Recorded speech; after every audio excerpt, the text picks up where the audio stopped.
Hello guys, welcome again dear friends. आज फिर एक मैं नई वीडियो के साथ आप लोगों के लिए लेकर आया हूं कुछ नई नॉलेज फुल बातें। चलिए तो बात करते हैं, वीडियो स्टार्ट करते हैं।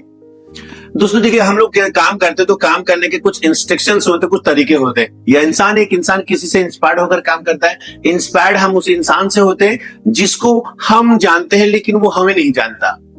जैसे अब्दुल कलाम साहब से इंस्पायर्ड होकर लाखों लोग इंजीनियर बन गए। एक होता है मोटिवेट होना, किसी इंसान को लाइव कोई काम करते हुए देखते हुए हम उससे मोटिवेट हो जाते हैं, यानी कि उसकी अचीवमेंट से हम प्रभावित हो जाते हैं, तो हम उसको बोलते हैं मोटिवेट होना। या दोस्तों, हम किसी इंसान की एडवाइस से काम करते हैं, और एडवाइस देने के लिए हमारे पास जो वर्ड्स होते हैं, जनरली मैं आपको थोड़ी बता देता हूं। एक छोटा सा वर्ड सबसे पहले जिसको हम लोग बोलते हैं दोस्तों एडवाइस। एक वर्ड होता है एडवाइस, एक वर्ड होता है दोस्तों कंसल्ट, एक वर्ड होता है सजेशन, एक होता है परपोज। दोस्तों ये सारे के सारे टोटल वर्ड जो होते हैं मार्केट में, सजेशन हो, प्रपोजल हो, एडवाइस हो, कंसल्ट हो, ये सब चीजें जो होती है सलाह देने के लिए यूज किए जाते हैं। चलिए मैं बताता हूं कौन सा वर्ड कहां यूज करेंगे। एडवाइस यूज करते हैं जब हमारे पेरेंट्स, हमारे घर वाले हमें किसी चीज को समझाते हैं, तो उस वर्ड को बोलते हैं हम एडवाइस देना।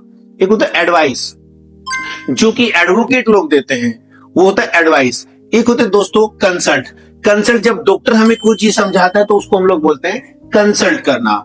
एक होता है सजेशन। सजेशन होता है हमारे फ्रेंड्स, जिसको आप हिंदी में बोल देते हैं सुझाव देना, दैट इज सजेशन। और एक होता है दोस्तों प्रपोजल। प्रपोजल का मतलब होता है जब कोई इंसान मार्केट में कोई चीज बेचने के लिए जाता है, तो वो वहां पर जो आपको एडवाइस देता है, जो ज्ञान देता है, जो सलाह देता है, मशवरा देता है, उसको हम लोग बोलते हैं proposal.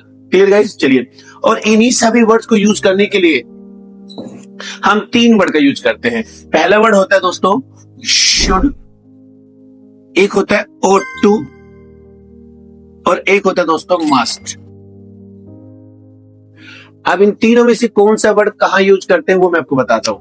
ought to, ought to use करते हैं वहां जहां किसी इंसान को हम कोई जनरल सलाह देते हैं। जैसे क्या, अब मेरा काम पढ़ाने का है, लेकिन मैंने आपको बोला कि आपको नहाना चाहिए, तो नहाने से मेरा कोई लेना देना नहीं है। कोई ऐसा नहीं कि मेरे फील्ड से रिलेटेड कनेक्टेड वर्ड है, ऐसा कुछ भी नहीं है इसमें। बस मैंने आपको जनरल सलाह दे दी कि बेटा आपको ये काम करना चाहिए, तो हम लोग वहां पर यूज करेंगे you ought to take bath. लेकिन अगर हम अपने किसी एक्सपीरियंस को शेयर कर रहे हैं, तो हम दोस्तों उसके लिए यूज करते हैं शुड। जैसे अब मैं इंग्लिश बोलता हूं, तो मैं आपको भी इंग्लिश बोलने की सलाह दे सकता हूं। जब मैं आपके साथ अपने खुद के फील्ड का, अपने खुद के काम का एक्सपीरियंस शेयर करूंगा, तो वहां पर हम लोग यूज करेंगे शुड। Clear guys? बात करते हैं मस्ट की। मस्ट हम वहां पर यूज करते हैं जब कहीं हम किसी को कोई सोशल मैसेज देते हैं, तो वहां पर हम लोग यूज करते हैं मस्ट। जैसे मैंने कहा you must respect your parents, तो ये बहुत बड़ा सोशल मैसेज है। तो ये तीनों का डिफरेंस ये होता है, मैं दोबारा रिपीट कर देता हूं छोटी सी चीजें। ought to किसी इंसान को जनरल सलाह देने के लिए हम लोग ought to का यूज करते हैं।